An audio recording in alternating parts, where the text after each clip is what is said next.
Welcome to another deep dive into leadership.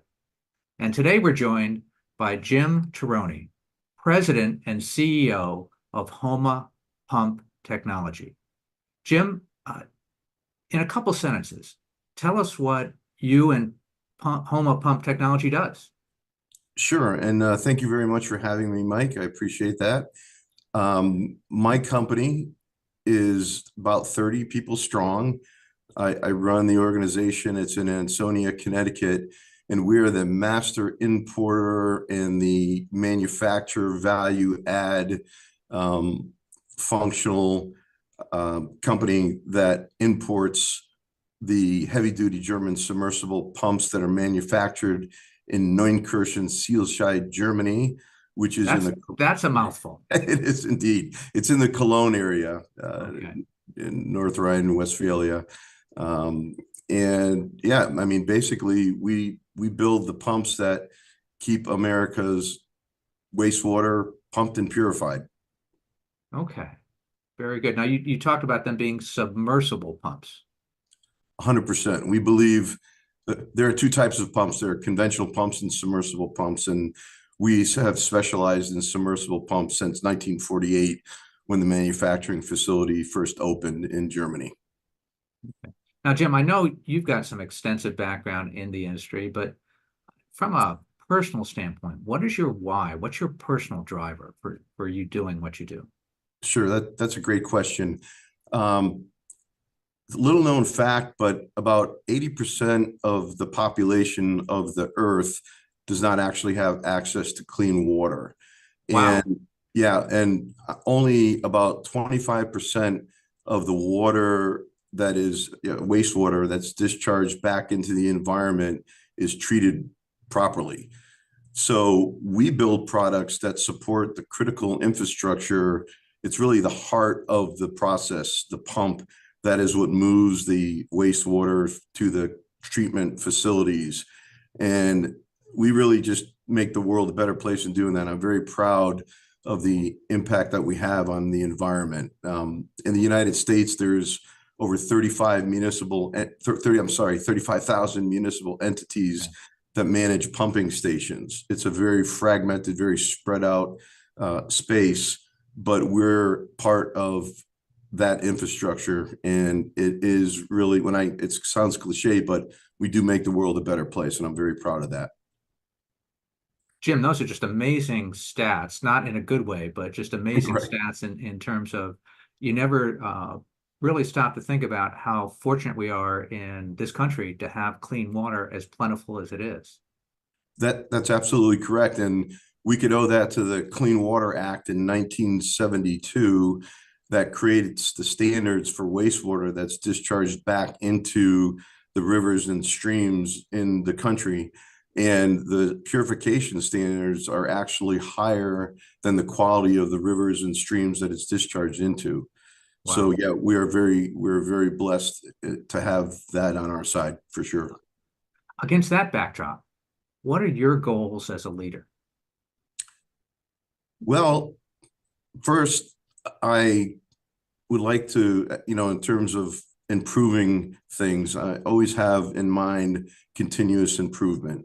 That's really critical to keep up with the industry, to challenge oneself, to challenge one's organization, to get better and better. So, I mean, my strategy is really to put the right people in the right places and to basically remove barriers. And that's really key. All right. In a more general sense, what do you see as the attributes or traits of a good leader? Well, for me, it's first of all humility.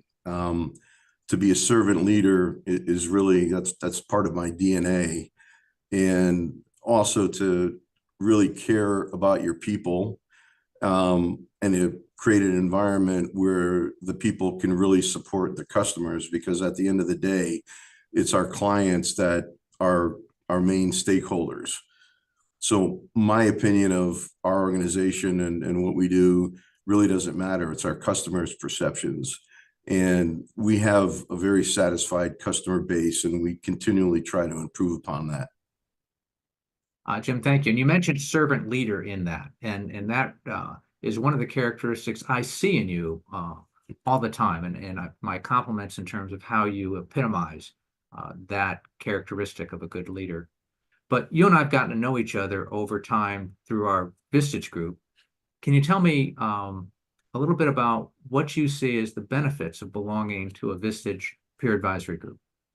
Absolutely. First thing I would say is that when you're running an organization, it could be a little bit lonely in the sense that there are issues that you face that you just really can't collaborate with just anybody in the organization, and being exposed to and interacting with and having a collegial relationship with other CEOs and presidents has been absolutely invaluable. Particularly the issue processing, that's great because we bring issues to the table that it's not uncommon that other CEOs have experienced themselves. Yeah. And the process is wonderful because there's a lot of, probing questions, listening. It's very formalized, and you keep us in line to make sure that we don't really get to the solution before we fully define the problem. But that's been very, very effective. Also, the speakers that are brought in are just second to none. The business speakers, just really incredible, top tier. And I've been exposed to a lot of different speakers over the years, but the ones that I've had in our Vistage meetings have been just incredible and very, very helpful. Jim, excellent. And I know you focus on process both in your business, but also in your kind of management development program with Vistage. So thank you for supporting the process that we try and go through. It was an old college professor of mine who suggested at one point that too often in American business, we come up with the right solution to the wrong problem because we don't spend enough time defining the problem. So thank you for your support in helping our group get to the root of the problem before we jump too far ahead. Well, thank you. It's a great group with a great leader, I might add. Well, thank you. Thank you. As I look at that and look back on some of our conversations,